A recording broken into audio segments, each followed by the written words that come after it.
Assalomu alaykum hammaga. Sizlarga Rossiya platformasi Yandex.Dzен haqida ma'lumot bermoqchiman. Yandex.Dzen tomonidan yaratilgan bo'lib, dastlab Yandex.Dzen nomi bilan mashhur bo'lgan. Keyinchalik 2022-yilda VKontakte Yandex.Dzenni sotib oladi va monetizatsiyani yoqadi, mustaqil Dzen deb nomlaydi. Yaxshi o'zgarishlar qilib, monetizatsiyani yoqqanidan keyin videolarga ham barcha narsalarga pul to'lay boshlaydi. 2025-yil aprel oyiga kelib videolarga pul to'lashni to'xtatadi. Faqat post va maqolalarga to'lay boshlaydi.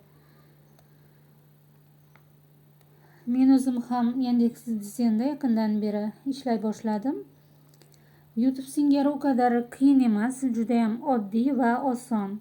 Qimmat kurslarga borib, qimmat darsliklar sotib olishingiz ham shart emas. Men sizlarga Dzenda qanday ishlash bo'yicha mana shu Instagram kanalimda hamda Telegramda ma'lumotlar berib bormoqchiman.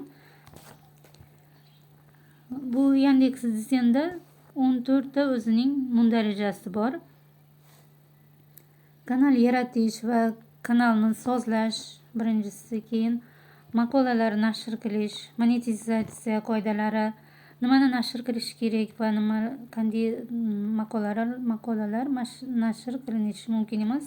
Mana shular haqida gaplashamiz. Misollari bilan nashr kartalari va sarlavhalar nomlanishlari, 14 ta mundarijasi barcha qoidalari bilan yaxshilab tanishib chiqamiz.